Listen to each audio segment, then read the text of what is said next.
So the other day I was walking my dog Happy, and you know, dogs like to pee on everything, bushes, trees, fire hydrants, including cars. And so that day, Happy happened to pee on the tire of a car.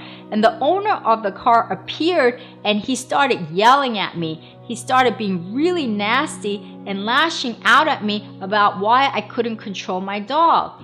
And so my first knee-jerk reaction was to retaliate, was to return the yelling and return the nastiness. But I stopped myself. I started to focus on my breath. I started to do a little mantra, and I started to compose my thoughts, and I asked myself, what is in me that I created this nasty person to come into my experience? What is in me that I created this nasty person to come into my experience?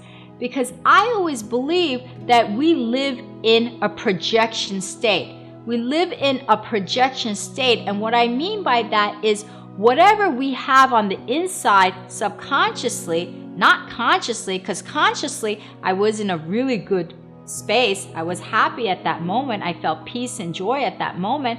And why this person came into my life, this nasty person showed and appeared, even though I was in a good state, why this person appeared is because subconsciously I am sharing some data with that person. Subconsciously, I still have some anger in me. And that's why this angry person appeared. So I always say we live in a projection state because whatever we are inside subconsciously, we are projecting that out into the universe. And the universe, by law of attraction, by the way the universe is organized, is that it returns the same experience in kind. It returns to us. So when we hold on to anger, we attract angry people in our lives. That's the way the universe works. So I always say that we're living in the projection state. So as we project our inner experiences out into the universe, the same outer experiences come into our lives. So I always say that the universe brings us experiences that is a mirror of what we are inside energetically and vibrationally. So if this is you or me or anybody that we know, what's happening is that we're broadcasting a certain energetic vibrational frequency out into the universe. So let's say we have anger in our subconscious mind, and I'm talking about subconsciously, not consciously, because consciously we could be in a good space, but subconsciously we're still holding on to some anger. We're still broadcasting that out into the universe. And the universe, like I said, by law of attraction, it just mirrors that.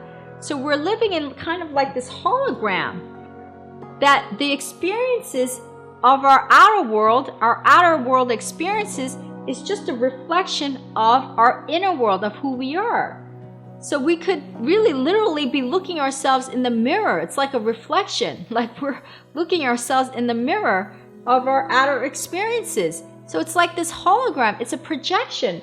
So the outer experiences that we have in our lives is really a projection of the inner experiences that we are broadcasting out into the universe. So it's like this hologram, it's like literally looking at a mirror.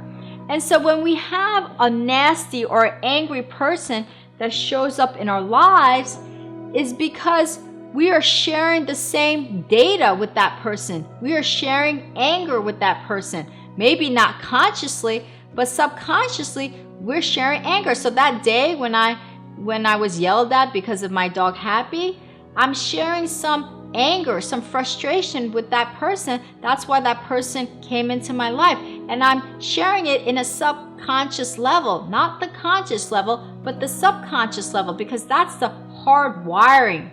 That's where it really matters. That's where we have to release it. It's hardwired in our subconscious mind. And so as I hold on to this anger subconsciously, this is me, I'm going to be bringing that angry person into my experience, even though consciously I was in a good state. So I say that we are always living in this projection sharing, because the only reason why this person showed up in my life, this angry person showed up in my life, is because I'm still holding on to anger in my subconscious mind. So let's say you don't have any self-worth for yourself. Then you attract people who do not have self-worth. So do you not notice certain relationships where there's certain patterns in people's lives, where sometimes you see women who stay in abusive relationships and they keep attracting the same type of man, a man who's abusive? They keep attracting that. They keep having that same pattern in their life because in their subconscious mind, they don't feel they're worthy. So they're projecting that out into the universe and they're bringing that kind of person into their life. And so as we start to release that data from our energetic field, and we have to release it energetically, now we become like a shield. We're shielding ourselves. So as I release anger from my subconscious mind, I can no longer attract angry people into my life. So it's really about taking full responsibility for all the experiences that we have in our life. And when I say full responsibility, it's not to blame myself. It's not to feel guilty. It's to take responsibility in order to empower myself and say, you know what? I could shift my energy by releasing anger to the universe, and then I will no longer bring in angry people into my life, because you become an automatic shield to that experience. And so it's never about the other person, because usually, when nasty people show up in our lives, we say, why is that person nasty? Why is that person nasty? Or we judge that person as being unpleasant. We judge that person. But we really have to kind of judge ourselves. And I don't mean judge ourselves in the wrong way, in blame or guilt, but judge ourselves in the sense that I have to take responsibility for what I've created in my life. And once I take responsibility, that is when I am able to make the change, because change only happens when you acknowledge the problem or the issue. Change doesn't happen when you deny that you have a problem. If you don't think you have a problem, if you don't think you have an issue, then you don't want to make change. You don't feel like you need to change. So, taking responsibility for all the experience in our life is to empower ourselves to make the change in order to release that belief or that data from our subconscious mind that doesn't serve us. Anger never serves us. So once we're able to release that from the universe, then less and less angry people will show up in our lives. So this is really never about anybody outside of us. It's never about anybody outside of us, because we are always living in a projection state. So it's about taking full responsibility in order to empower ourselves to make the positive shift in our lives. Because as I said, our outer experiences are just a reflection of our inner experiences. We are all living really in a projection state. So I think when we take full responsibility for all the experiences that we've created in our lives and have this awareness that we are all living in this projection state, that is when we can make truly everlasting positive changes in our lives. It is very powerful stuff. And so if you have an experience where you felt that you attracted somebody or an event in your life because you were projecting something, please share your story, because your comments and feedback really help me and my community at large.